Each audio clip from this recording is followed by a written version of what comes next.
Hey guys, Tonight Marine here with another video. Today I wanted to talk about General James Mattis, give you a little info on him, kind of why Marines love him as they do, because honestly I'd probably vote for the dude if he ran for president. He's just a solid leader. So just a little bit about him. He was born in 1950. Dude's fucking old as balls. He was born in Pullman, Washington, so he's from my home state here. He enlisted in the Marine Corps in 1969. So when he retired last year, he had served for 41 years. 41 years in the Marine Corps, which is just hardcore. He ended up going to college, Central Washington University, which is just a few hours for me. Well, about 4, I guess. After that, once he had his bachelor's, he was commissioned as second lieutenant through the ROTC program that they have there. He ended up initially going to the 3rd Marine Division, and he essentially commanded a bunch of infantry units. He was company commander, platoon commander, all that sort of stuff. During the first Gulf War, back in the 90s, he ended up being promoted to the rank of lieutenant colonel, where he commanded 1st Battalion, 7th Marines, and they did well there. Nothing super major, super crazy there, but he did command 1-7. In Afghanistan, when that kicked off, he ended up he was in charge. He's a full bird colonel at this point, and he was in charge of the entire 7th Marine Regiment, and they kicked some major ass over in Afghanistan for a bit, and then towards the end of his time there, he ended up getting promoted to Brigadier General. Then things kind of focused more, so that would have been around 2001, 2002 time frame. He ended up becoming a Major General when he commanded the 1st Marine Division during the invasion of Iraq in 2003. And you actually see him, they have his not himself, but they have someone portraying him during Generation Kill, the HBO series. He's the guy that goes on that ends up firing the one commander, the one lieutenant colonel. But I think they're outside of Ramadi, I want to say. They were outside some town, and the Marines were all on one side of the river, and the bad guys were on the other side, and they were just holding there. And General Mattis came up, and he's like, why the fuck are my Marines sitting here? We need to get them across this river right fucking now. Quit waiting here like a bunch of dickheads. And, he basically fucking took charge of the situation, because the Marines shouldn't have been sitting there, just basically taking mortar fire and taking rifle fire from across the river. They need to push through and just get through the town. There's no point in holding like they were. He was a big part of the battle in Fallujah, the first one in April of 2004. And he's just a very... the dude's got balls of steel. Nothing phases this dude. He'll walk into a firefight like it's cool. But he cares for his Marines, and he does what he can to take care of them. Since then, he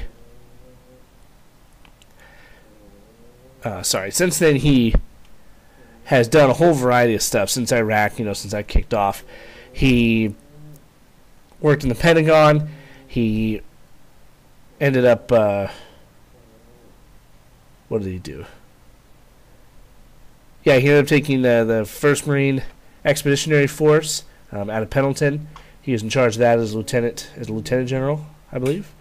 He was one of the Marines one of the generals considered to replace James Conway, who was the commandant before the current one, General Amos. Let's see.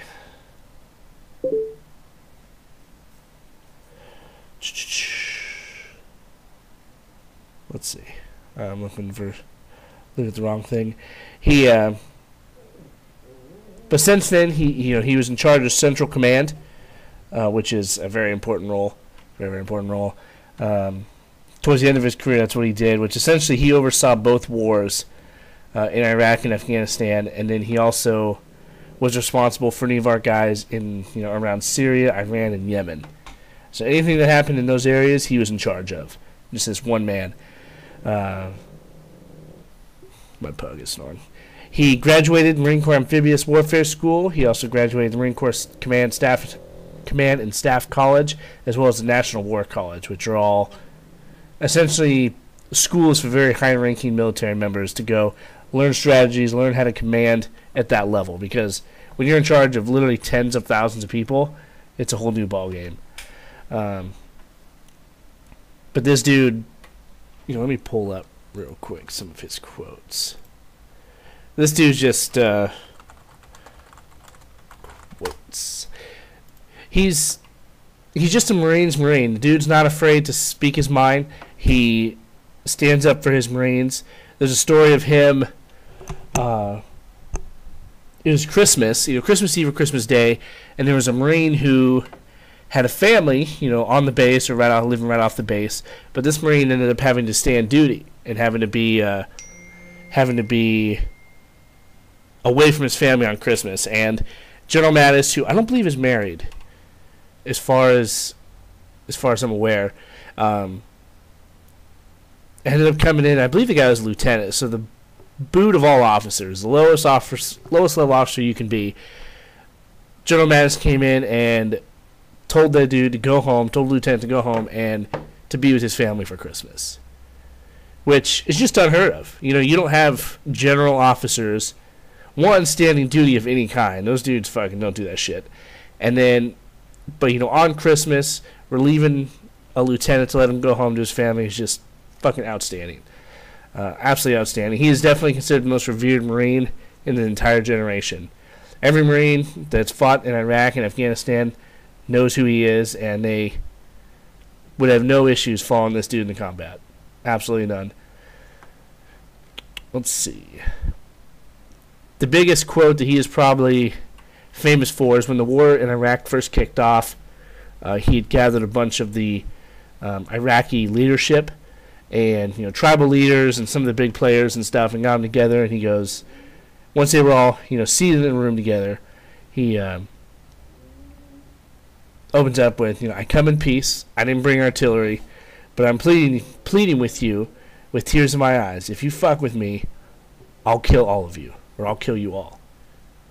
And so the dude's telling the fucking highest, the tip-top dudes of Iraq at the time that, he's here to work this shit out, but if you mess with him, you backstab him, any of that stuff, he will kill all of you. He will fucking destroy them. And the Marines that were with him absolutely would. They would fucking tear through whatever it is he needed taken out.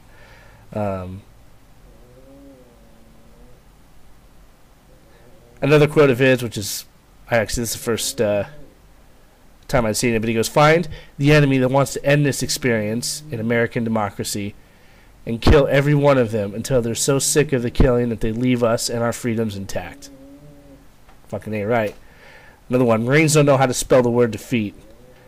This one right here, we practiced every single day, especially in country. And I do it now, too. Because I think it's pertinent having a defense plan, you know what I'm saying? But the quote is, be polite, be professional, but have a plan to kill everybody you meet. And essentially what that is you can go into these meetings with these tribal leaders. You can, if you're meeting random people out on the street, be nice to them, chat it up, do what you're supposed to be doing with them, but have a plan to ensure that if they try to do something, that you're safe, and that you'll make it out of there. And I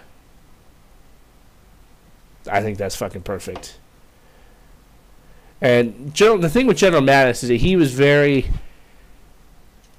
very big in trying to get people to think and to use their brains to solve problems. Yeah, Marines can go in there with their rifles and their machine guns and they can fuck shit up, but if the enemy's smarter than you, chances are they're going to do some major damage to you. So he was always trying to get Marines to think for themselves, to figure out different ways to solve problems. And This quote here, I think, emphasizes that quite a bit. He goes, "You're a part of the world's most feared and trusted force. Engage your brain before you engage your weapon." Which is insanely true, because you have to be very careful when you're about to fire your weapon on somebody. You have to make sure that it's justified. You have to make sure that it's deserved. And taking a second, to think about that before any sort of craziness is probably well worth your time. And here's another one. There are hunters and there are victims. By your discipline, cunning, obedience, and alertness, you will decide if you are a hunter or a victim. No war is over until the enemy says it's over. We may think it's over, we may declare it over, Iraq, but in fact, the enemy gets a vote.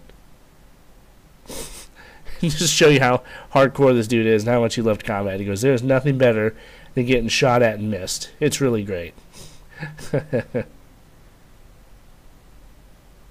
And this is something I think applies to a lot of the American people, which is sad. Because you cannot allow any of your people to avoid the brutal facts.